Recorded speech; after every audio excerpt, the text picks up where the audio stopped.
That's kind of it's fine. I just, I mean, if you want to recommend doctors and all that, we can use something other than coffee with Clergy.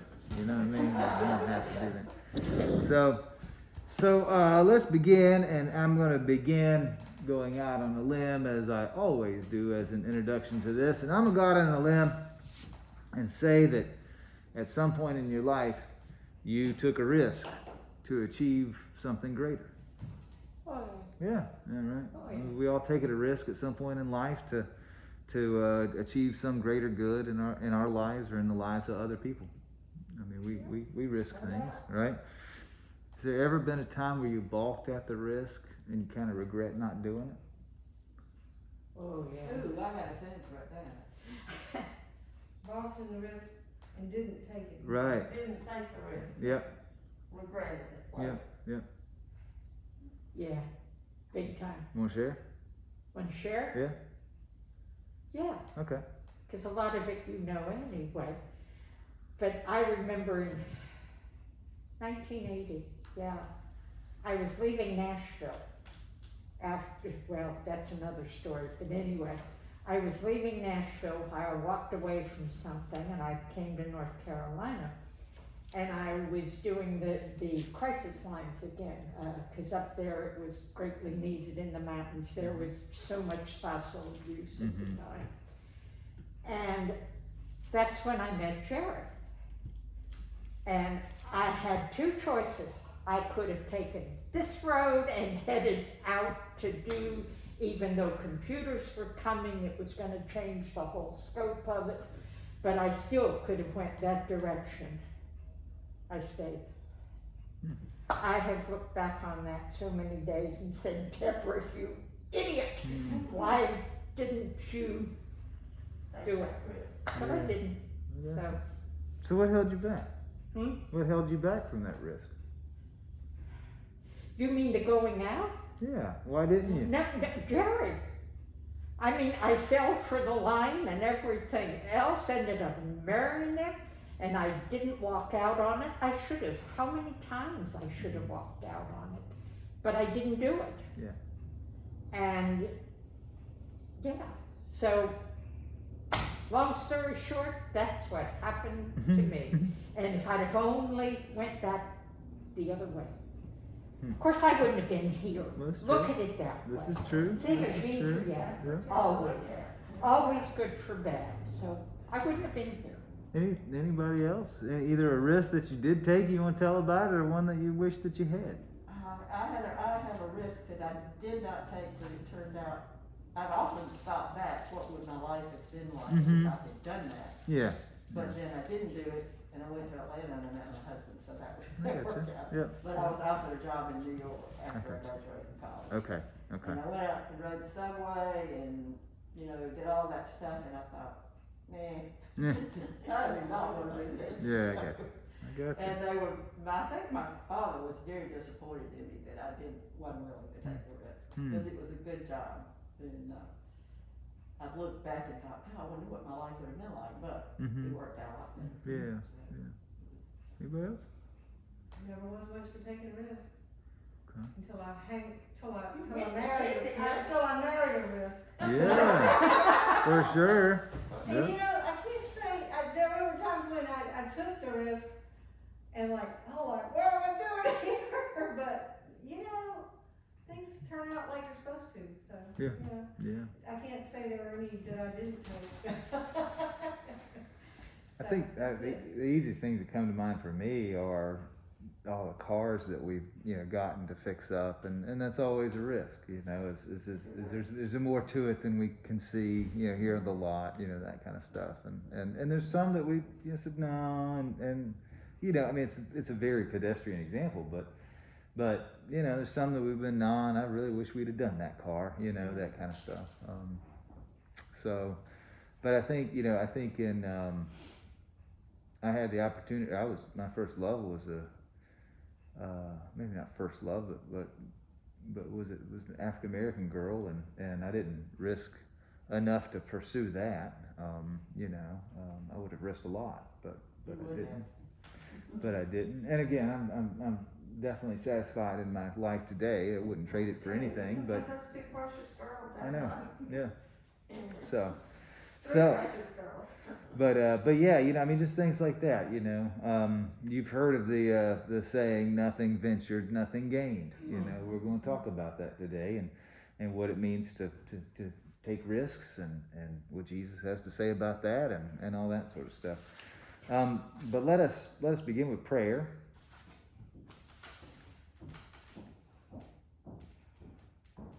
Oh God, help us to hear this parable and your promised realm, and to look at our responses to it today. Help us to learn about you more so that we could love you more and receive the full love that you have for us and for everyone that you've made. In the name of Christ we pray. Amen. So this is the next to last, we're going to look today, next to last parable that Jesus tells about the end times. Okay? This is back, remember Matthew, and then we got the Pharisees asking about, well, let's say Pharisees and Sadducees, I believe, and they say, well, if say this gal, marries somebody and he dies, and so she marries again and he dies, and and all this sort of stuff, and in heaven, who's she going to be married to? So this is a lot of these kind of things. Okay, we're at Matthew 25, 14 through 30. 25, 14 through 30. Sure, it's all on one page. That's nice. And this is a kind of a long parable. There's a lot of details in it. I do want to say this passage is the parable of the talents. And just to give you just a little bit of a spoiler, it's 3 slaves get certain amounts of money, and they do with it differently, and some get in trouble, one gets in trouble, the other 2 don't, that kind of stuff. It's this parable, and this has always been used. I mean, this parable shows up in the middle of the fall pledge drive for just about every church in the Episcopal Church.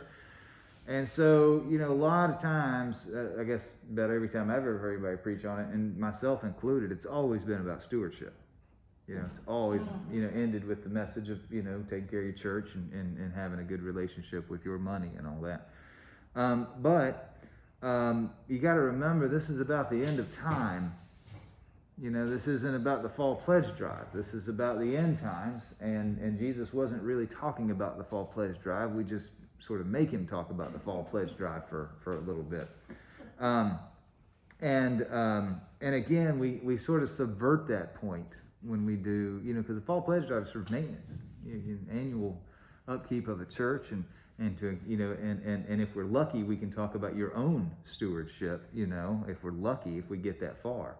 But this isn't really about any of that stuff. This is about the end of everything, and we got to keep that in mind. We forget about that a lot.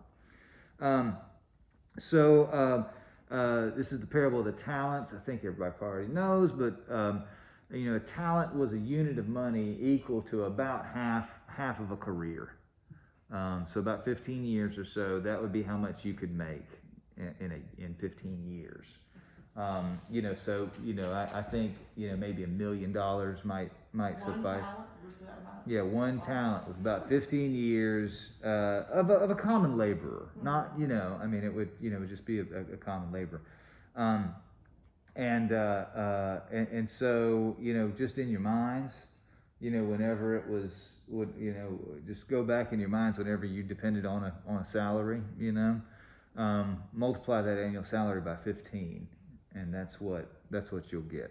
Okay, so we're talking about a considerable amount of money. Yeah. Okay. I want to read this passage, and there's 5 of us here, and we got 5 roles. So we've got Jesus, we've got the first, second, and the third servant, and then also the master. So why don't we all just take a part, because this passage is so long, and let's just read it together. So who wants to be Jesus? All right, fine. I'll be Jesus. Who wants to be the first servant? You're all going to get parts. I'll be first. All right, thank you. Second? I'll be the second. All right, make you the third. You get to be the master. Ooh. Okay. And it's got to be clear that when He'll tell us. Yeah. It'll come up. Yeah. We will cue you, right? I will cue Yeah, everybody. and this is all in red, it's hard to read, mine's all in red in there. Oh yeah, well, because Jesus said it all. That's right. I know, yeah. But remember, I mean, you don't have an introduction here, but remember, he's continuing on this theme of the end of time. Okay. Okay. For it is as if a man going on a journey summoned his slaves and entrusted his property to them. To one he gave 5 talents, to another 2, to another 1, each according to his ability. And then he went away. The one who had received the 5 talents went off at once and traded with them and made 5 more talents. In the same way, the one that had 2 talents made 2 more talents. But the one who had received the 1 talent went off and dug a hole in the ground and hid his master's money. After a long time, the master of those slaves came and settled accounts with them. And then the one who had received the 5 talents came forward, bringing 5 more talents, saying, that's you, Caroline. Master, you delivered to me 5 talents. Here I have made 5 talents more. His master said to him, Well done, good and trustworthy slave. You have been trustworthy in a few things. I will put you in charge of many things. Enter into the joy of your master. And the one with the 2 talents came forward, saying, Master, you entrusted me with 2 bags of gold. See, I have gained 2 more. His master said to him, Well done, good and trustworthy slave. You have been trustworthy in a few things.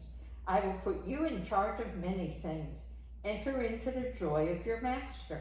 Then the one who had received the 1 talent also came forward, saying, Master, I knew you would be a hard man, reaping where you did not sow, and gathering where you scattered no seed.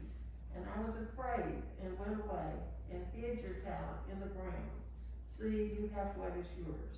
But the master replied, You wicked and lazy slave. You knew, did you, that I reap where I did not sow, and gather where I did not scatter? Then you ought to have invested my money with the bankers, and on my return I would have received what was my own with interest.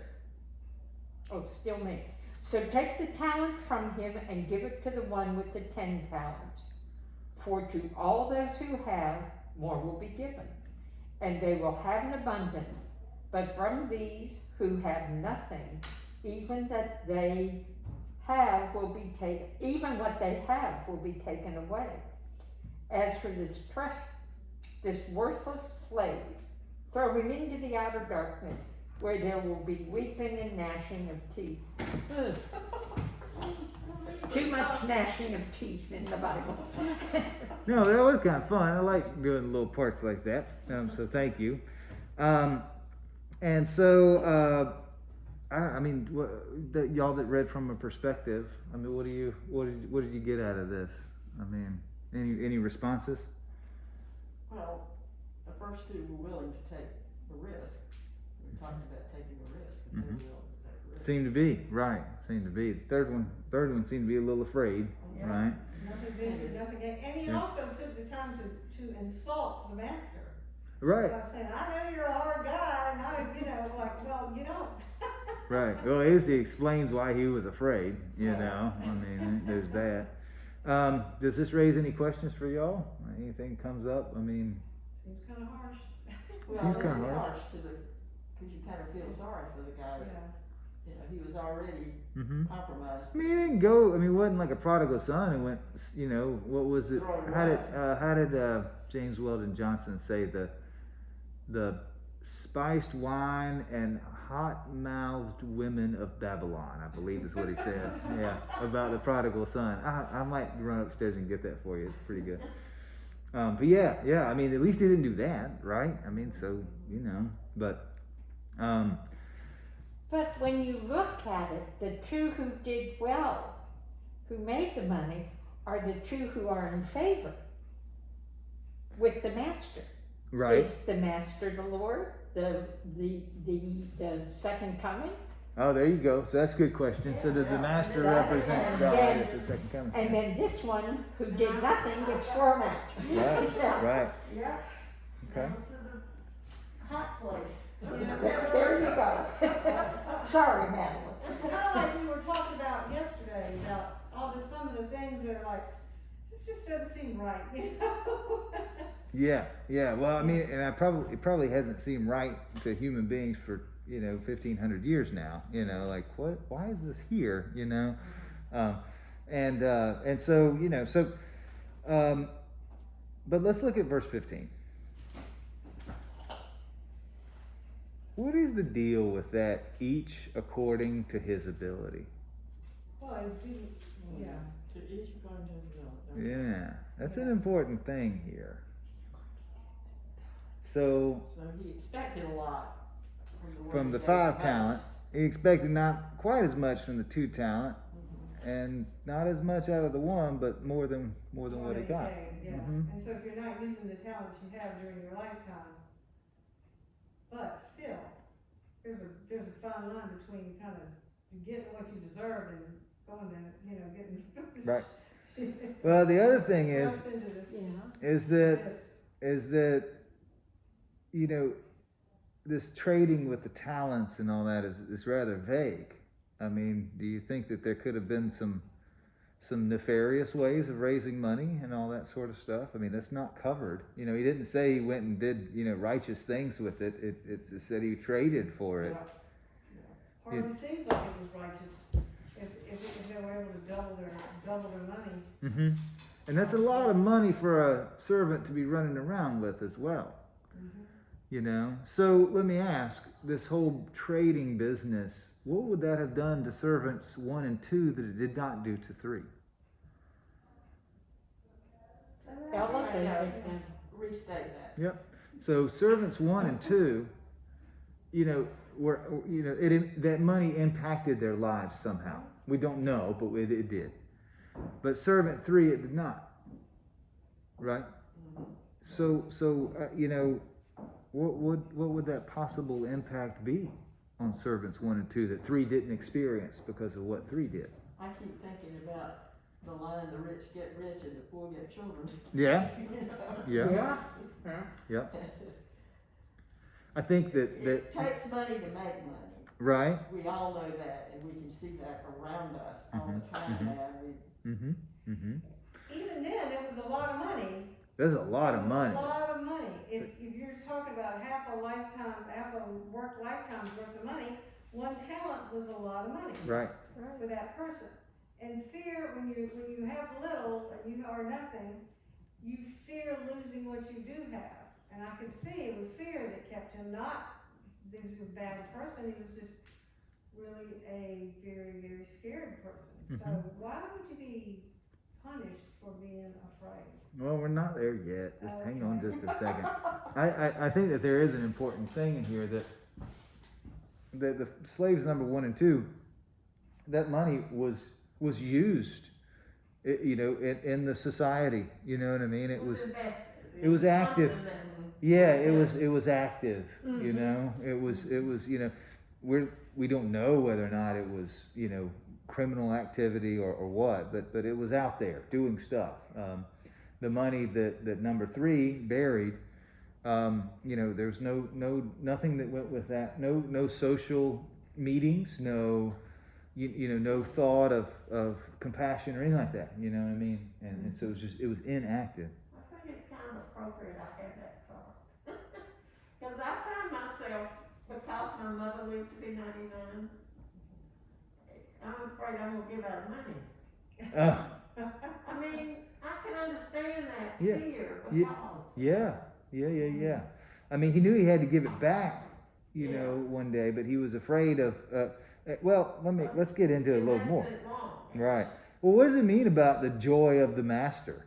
I mean, that's repeated in here a couple times, where it says, "We'll enter into the joy of your master." Yeah, I wondered about that.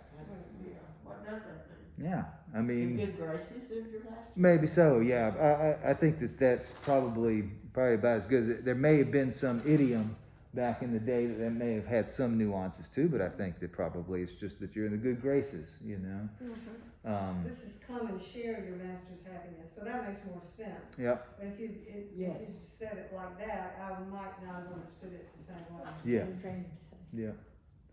Yeah, look at the King James and see what it says. I think it's joy you're mastered in King James. That's what it says in mine. Yeah. This is an NIV. Is that King James? Yeah, this is an NIV. NIV. No, it's an NIV.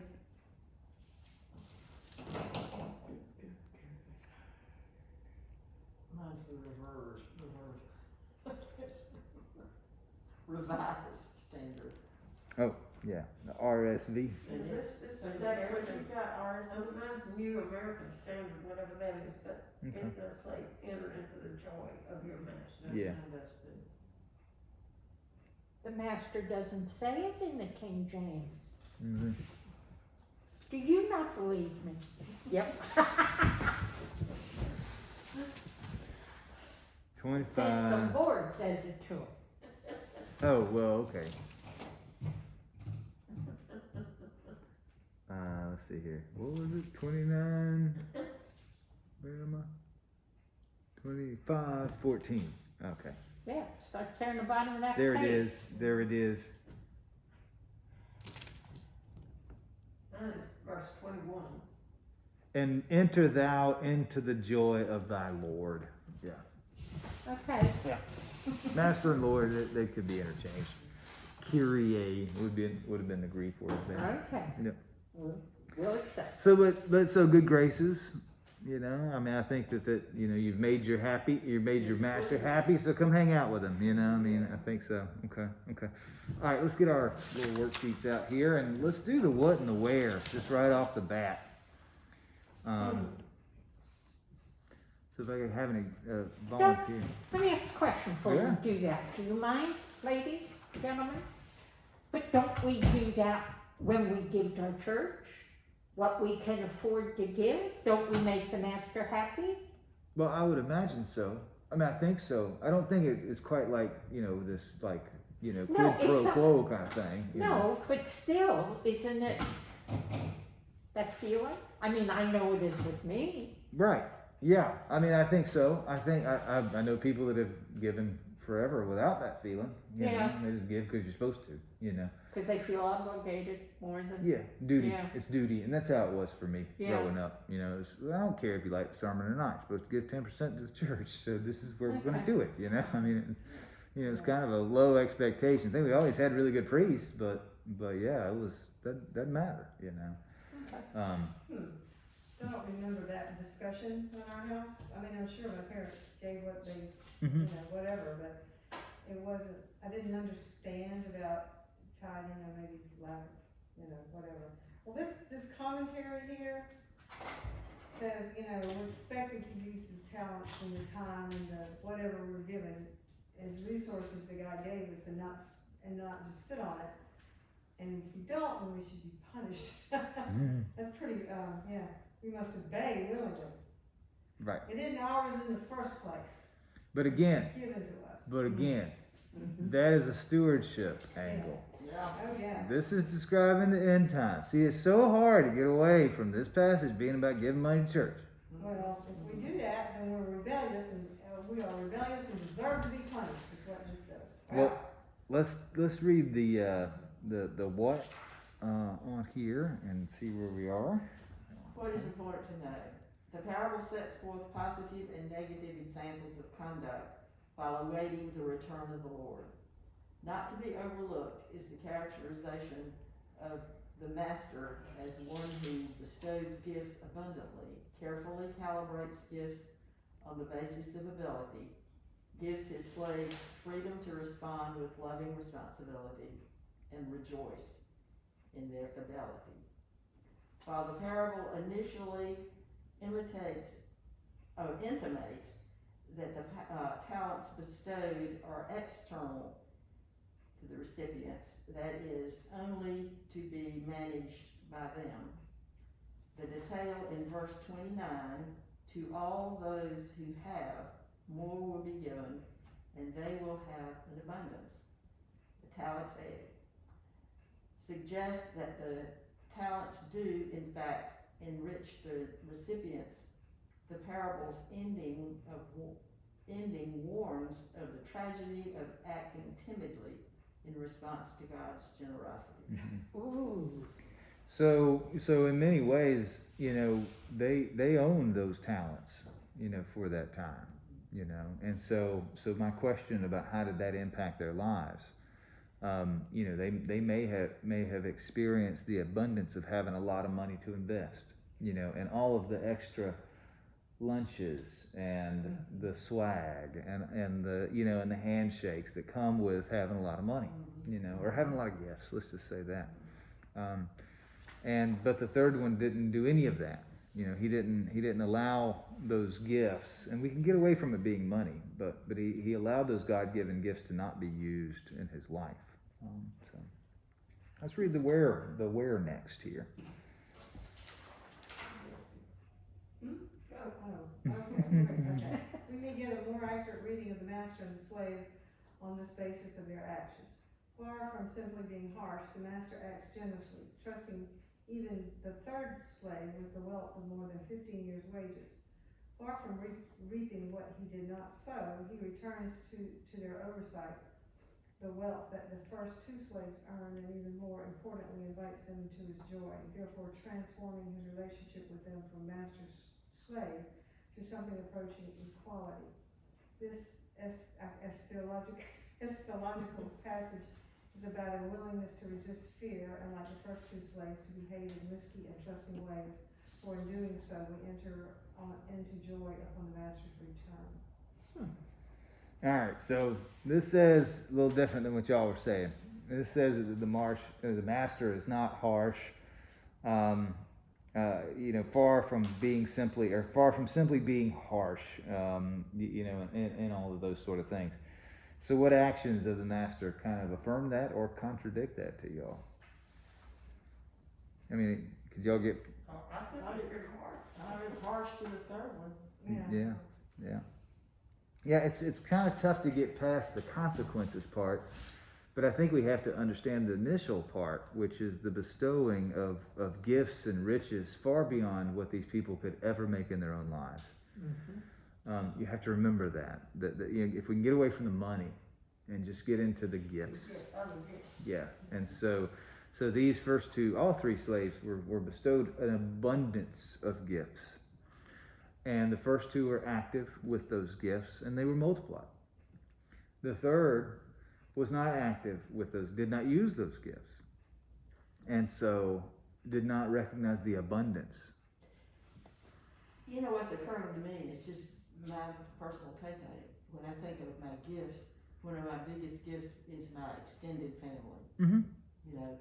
And there are probably 65 of us. Yeah. But then you think of people who don't make the effort to know their family, or right.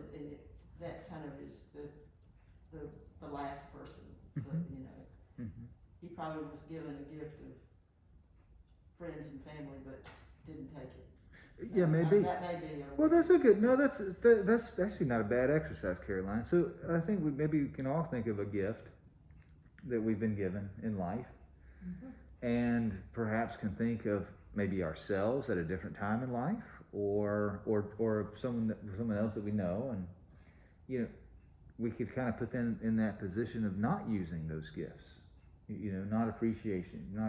The family one is perfect, I think, Caroline, because when we're teenagers, we don't recognize the value. Oh, I have to go visit that aunt. Oh. Exactly. Exactly, and so I think that really tracks well with our parable today. Let's we could rewrite this thing to say that let's say that the end times look like three people, and one was given a large family, second one was given a large family, third was given a large family. The first one visited everybody. Second one visited half of them. Third one never made a phone call. That's another way to look at this parable. That's true. Yeah. So what are some of the other gifts in your life that we can play with like that? There's also something else you can take from that. 2/3 make it and 1/3 doesn't in times. Well, yes. I guess. Yeah. No, I'm not being serious. I don't think it'd be that easy. Maybe, but I don't know. this is sort of off of that, it's not answering your question, but it's something that's kind of going through my head for this. Is this parable like this used sometime to hold people who don't have, who the vulnerable, the marginalized people, hold their state even through no fault of their own, they're in that state, and they live in fear, use it against them and blame them for being in that state? Oh, I mean, probably. I've not ever experienced that myself. Yeah, You but know? I mean, I'm thinking about the attitude toward people, the vulnerable, the marginalized people, that yeah. somehow their fault. And again, you kind of have to let go of this being money, Yeah. and just Well, their lives are. just take the and I think if you with the right view, right perspective, every life is blessed in some way, Oh, yeah. Yes. and Thank God every day for a beautiful place to live and worship. there you go. Every day to look out at my view and thank God that I am blessed enough to have that. Yep. And my friends in this church. Those Yep. are the three things I've done this side of my life. Well, and that brings up a really good one. So let's say that you live, in a town that has a wonderful church in it. Yeah, we do. I would say that not going to that would be like that Third Slate. It's not going and Not not going. Not availing yourself of that opportunity. That's right. Good, yeah. And you know what happens to good people at church? They make more good people. Mhm. Yes. And so he would not be doing that. There are a lot of examples. As long as we can let go of it being money, Mhm. Yeah, it's a lot easier. it's a lot easier. You know what I mean? And also, and I think that's the reason. It is money, but we're talking about such an amount of money that is beyond comprehension back then. Yeah. That's like more than your local publican would have had. That's just a lot of money, and so it's almost so much that it's not about money anymore. Yeah.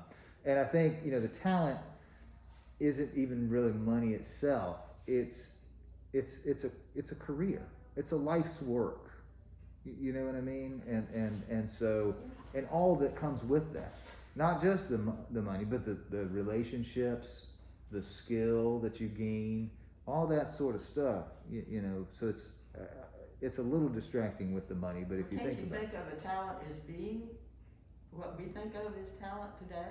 I think so. That's why we use that word in that way. Yeah.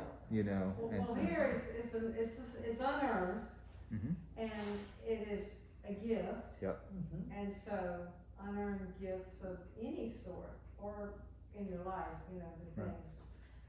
Yeah, there are a lot of things I haven't earned that I had to advantage, and Mhm. I hope that I'm grateful for them.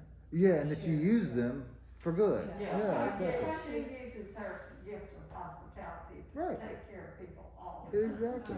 You always use that gift, you're great at it.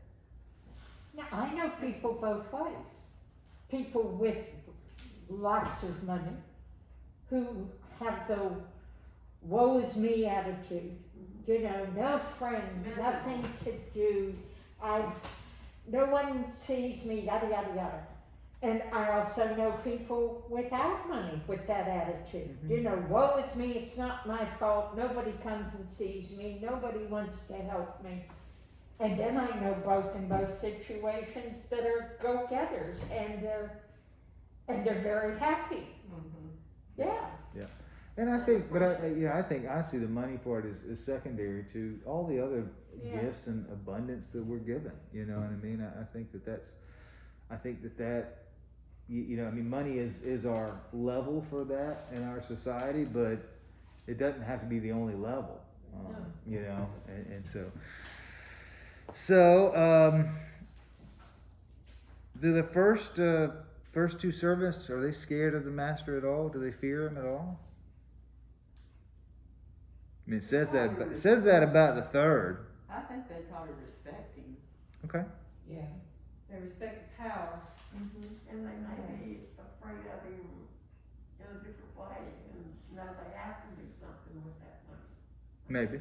They may know him in a way, different way than the other. It's a different kind of fear. Is that what I'm hearing? I Yeah. think of it in terms of we've all had bosses, you know, when we've worked, and whether we Mm-hmm. respected them and looked up to them and. Yeah, you know, a scary guy in a dark alley with a knife, and you know, elicits different fear, you know, than even an overbearing boss. Yeah. Right, right. But I think any slave would have some kind of fear to his master. Hmm. Yeah, I do. Well, that's true. Yeah. Some of them, it would be more fear because probably what they do, and then there's some that just have the normal fear. Well, and so you know, the fear of the third is not that healthy fear of God that we, you know, Right, that we hear of. right, yeah. Okay.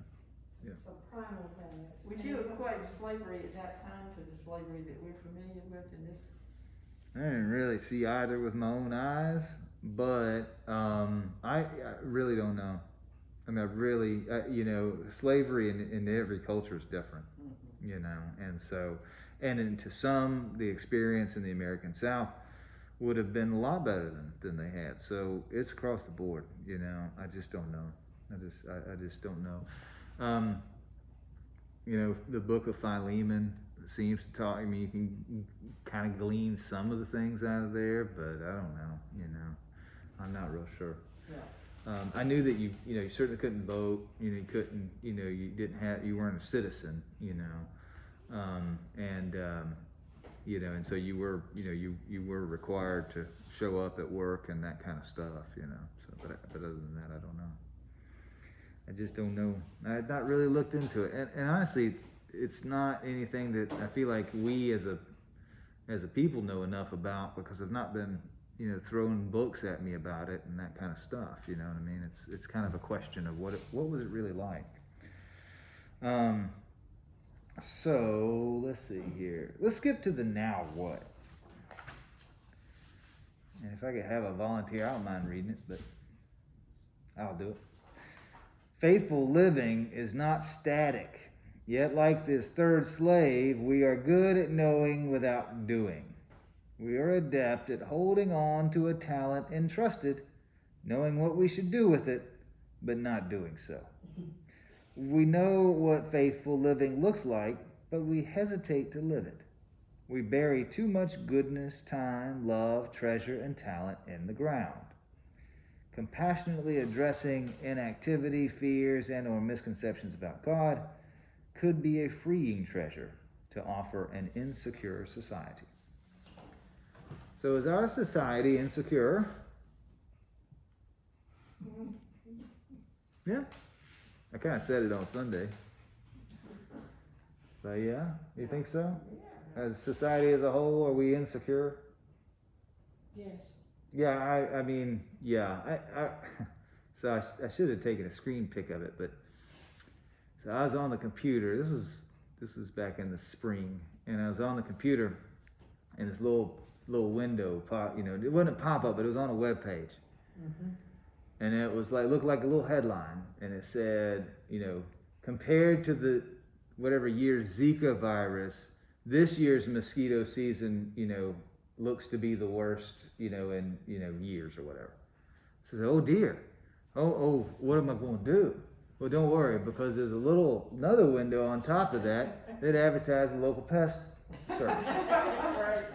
You know, if it's that easy, I would say we're pretty insecure as a society. If it's that easy to get business where you just have to throw out a half truth, right? I mean, you know, let's name something that's scary, the Zika virus, and then let's say it's going to be worse than that. And there's gonna be people to file for it. And then let's put the phone number for the pest control company right there, and you know, and all that. But that's, you know, that's the thing. Those Social Security calls that everybody's getting right now.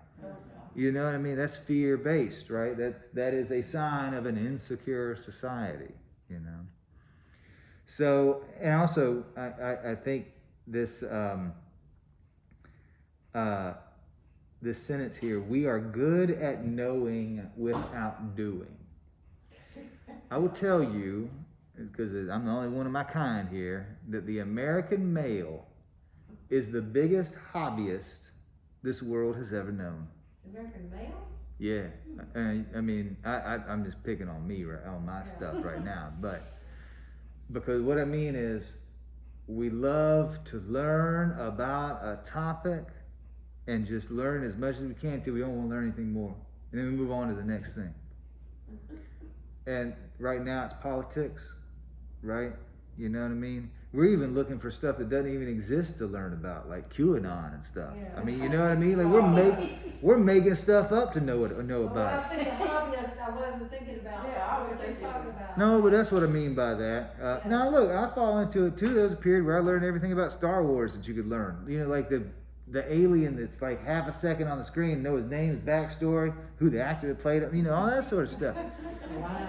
But I don't anymore. But you know, I mean, back when I was a teenager, you know, that was the sort of thing. You know, right now it's Land Rovers, learning everything about those. This is what we do. You know, I mean, we try to. You know, the problem is that we don't do anything with that knowledge because we're too when we've gotten the knowledge, we go to the next thing to get more knowledge. Right. Oh, yes, heaven, yes. And is that Oh, yes, I remember my husband spent a whole winter in yes, coldest Methuselah, Ohio, learning how to shoe horses. yes, Did he ever do anything about it? right, right, right. I have this huge stack of Civil War books. That's my era of learning everything I could, because I love this, well, I mean, I didn't, well, you know what I mean. Right. The history of it, Yeah, yes. yeah. I love that. Then here's the stack of the American Revolution. Again, Mhm. I love the French Revolution also. But now, what's my new stack? Paul. Yeah, yeah. And so here's the thing. You know, I've luckily was had a good hobbyist as a dad. And it really didn't do us any good to learn anything without being able to put it to use, you know. And the way that I learned implicitly, not explicitly, he never told me, but implicitly I learned is that you use that to bring a smile to the faces around you, you know. And so, you know, we would learn about Chevys and all this sort of stuff, and then we put one together and then ride the prom queen around the track, you know, in the back of it or something like that. You know what I mean? Like that was it was not just You used it to give other people joy. exactly. And Okay. yeah, Okay. but you know what I mean? I also use it to cope though, because if you get too far into like politics, if I watch TV too much, Right, Oh, yeah. I'm a basket case. right. Well, that's So I use reading or whatever. right. Yeah. And I think, well, see, and that's the thing is that I think we've got a number of I'm kind of hating on American white men, but I'm sure there are others that know everything there is to know about the Constitution, about the where a government's set up, about what's right and wrong. Are they running for office? No. Are they My doing? sister, that's her. Are they doing anything productive with this knowledge? No. Nope. Yeah, okay. That's what I mean. Yeah, You know? I know what Yep. you mean. Whether you're Yeah. using it productively or not. Yes, Yeah. exactly. You know, and so that's the thing, and so then the pursuit of knowledge, which once was held in high esteem, has really just become a distraction, Oh, yeah. entertainment. So you're saying that males are worse about that? Did I understand what you said? I mean, The American male is worse? I just see that a lot in us. Yeah, Wow. I really do. I mean, I really do. That's why I appreciate, you know, firefighters and all that sort of stuff, because that was not a fad, but it was something that they learned everything about as a kid, and then they stayed with it. And it's, yeah. You know what I They're mean? using- Right. They're using that thing, you know. But you look at the things that we are interested in. They don't really have much of a use anyway, you know. So the politics, much more than you need to be a conscientious voter. I mean, you know what I mean? I think so. Gun ownership. Why do we have so many and know everything about it and what accessories fit on there, but no hunting, no, you know what I mean? Like that, you know, if you look at the number of guns in Georgetown County, the ranges should be pretty crowded all the time, and they're not, you know, so there's, you know, that's another example of that. There's lots of those, you know, kinds of things, and it becomes entertainment, you know, and so I think that is that statement. We are good at knowing without doing. Well, that's interesting, take, I wouldn't have ever, Yeah, I I know. wouldn't have thought about it that way. But yeah, I mean, you can think of lots of people that spend hours, you know, learning about some topic that is not for any productive reason, just for. Because they're interested. No, it's just for your own. I'm feeling Those guilty. personality things that you do, like for the work or something, and they put you in little Mhm. boxes. And the one that they did for WALF and maybe other things, can't remember, Strength Finders or something. One of the things, your attributes, your learning things, one of them was like just taking in knowledge, unfiltered, just Mhm. being there's a word, I can't remember what it was. And then there's another one about being more discerning about stuff. Right. But one of my main characteristic, and I had it in 2 different places I took it, Mhm. was just taking in unrelated, just knowledge, Mhm. facts, stuff. You do, you know all about medicine. You're good at trivia. And I know, but when you do, it really has You no go on Jeopardy. purpose whatsoever, and I Right. come to think of it, yeah. Well, you know, and I mean, you know, I don't hear a joke without, unless it's really dirty from the fire department, I don't hear a joke without telling it again.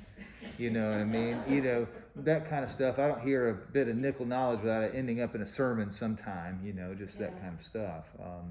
You know, but yeah, that's not really what I mean. I really mean that devotion to a study, to a course of study that's not going to result into anything other than that person being meaner to everybody, you know, just that kind of stuff, you know, that's what I mean.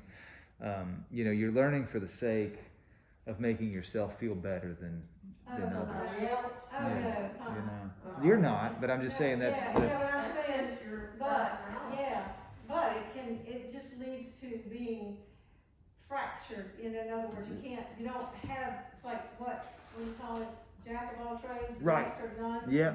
Then you just like, what do you do with it? Yeah, you become a priest. That's what you do. Well, I must rephrase my whole There you life. go. There you go. Yeah, get it. No, and if Go you. to trivia night all the time. Wow. Right, and if you're jack of a lot of trades, get like a little church where you have to fix the toilet and and all that stuff too. Yeah.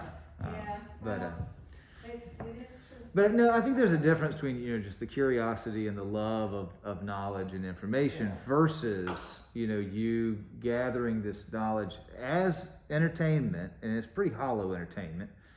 It's almost addictive, to be honest. And to make yourself feel better than the other people around you. You know. All right, if you're doing it for that, Right. not And just so- It's hard to imagine, but there are people who do that, right? Yeah. So they can feel superior. Oh, have you not been on the internet? I know there are, but it's just hard for me to. Oh gosh, I mean, and I can show you that example not in politics. Go to the Land Rover forums. Oh. Those guys are so mean. They I make you mean, feel stupid because oh you didn't know that before. yeah, oh yeah, exactly. And are they working on them? No. They had one a long time ago. I mean, you know what I mean? It's just, I mean, was there ever a time when they didn't know it? Maybe just like reminded, like, tell me about a time when you didn't know this. yeah. Well, I haven't gotten that far with So them. it's a one-upmanship. There's a lot of that. Oh, Yeah, yeah. for sure. Yep.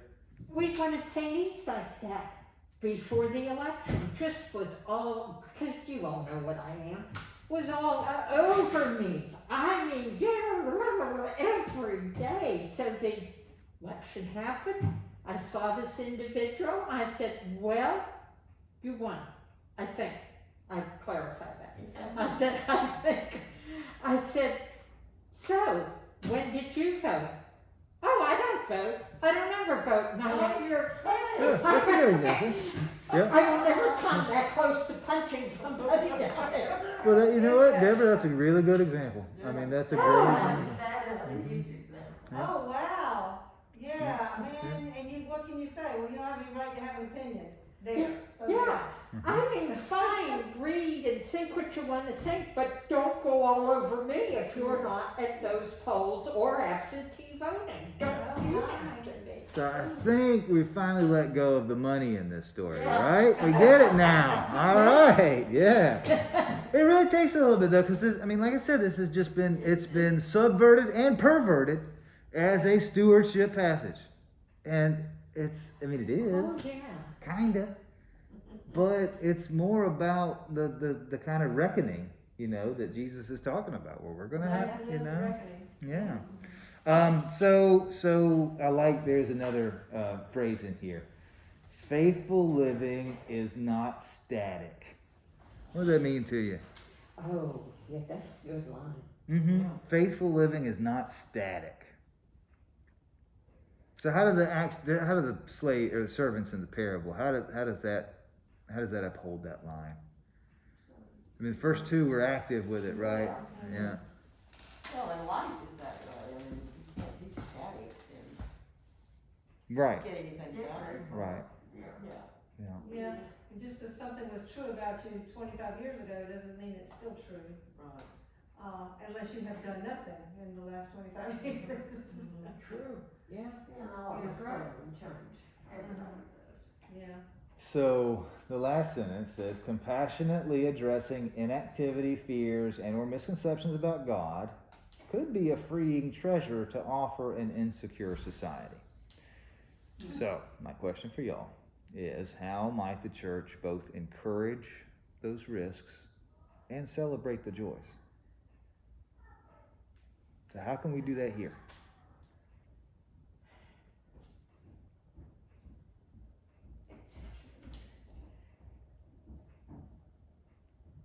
How can we offer that freeing treasure to others? to an insecure world? Well, the food pantry is one way. And To me, it's invite them in, Mhm. invite them to church.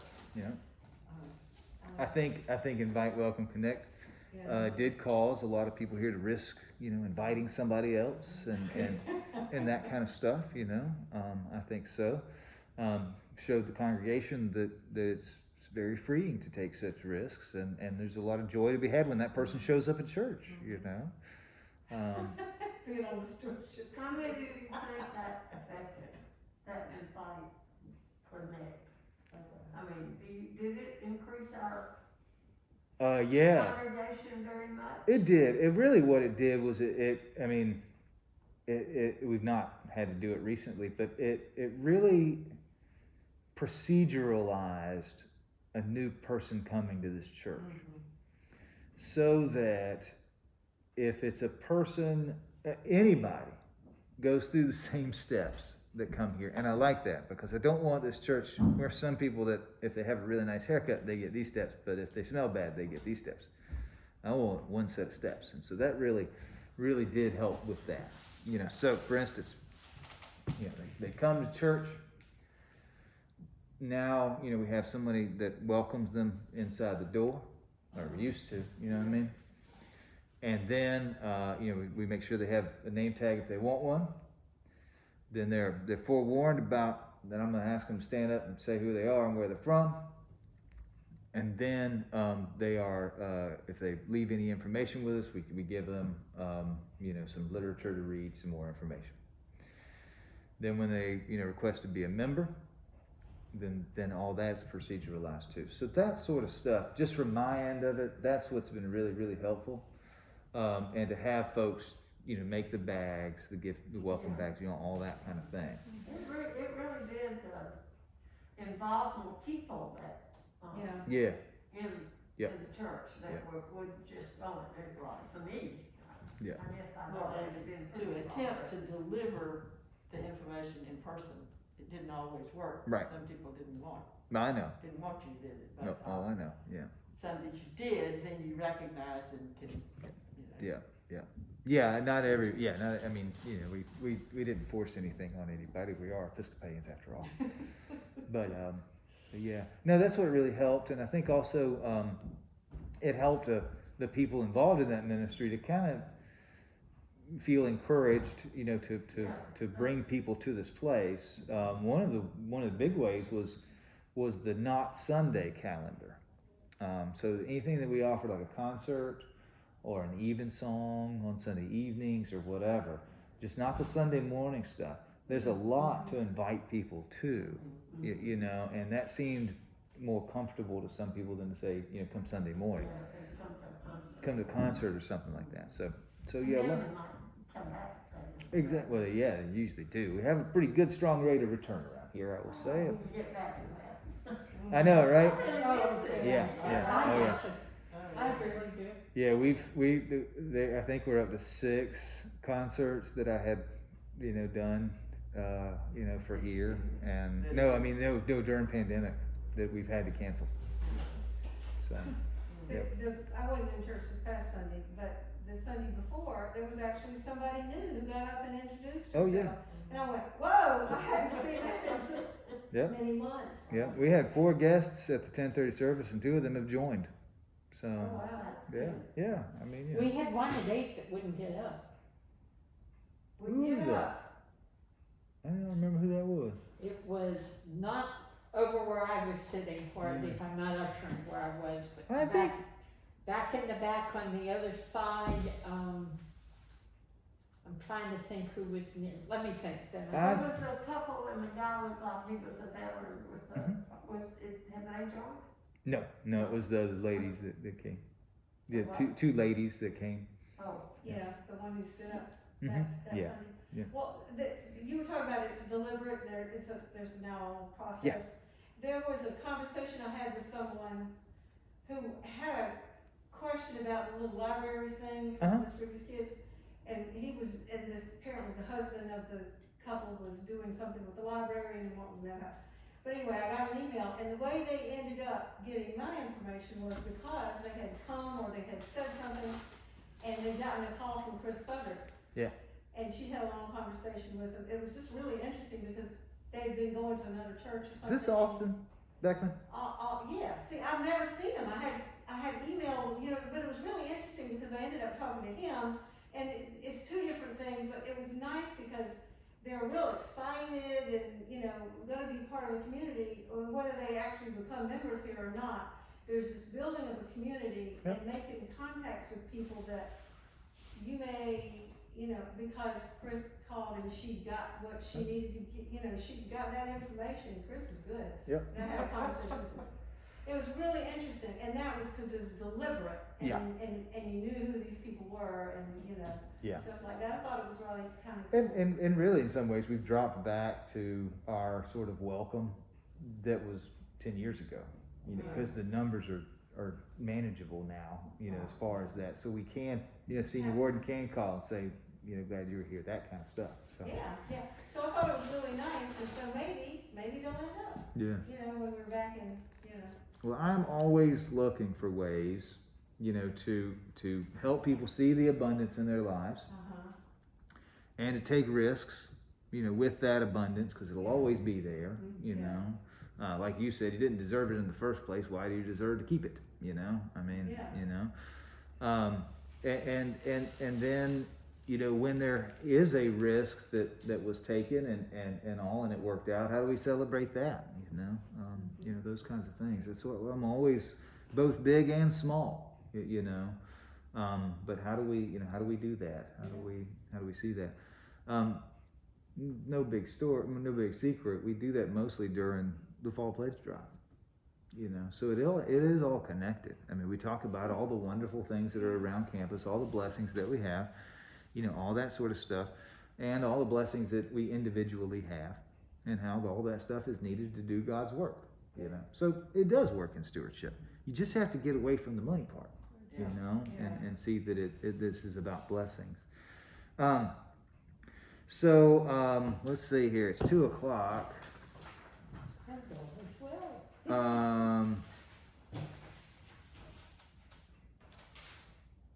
Let's see here if I can. Let's see if I can give this to homework here.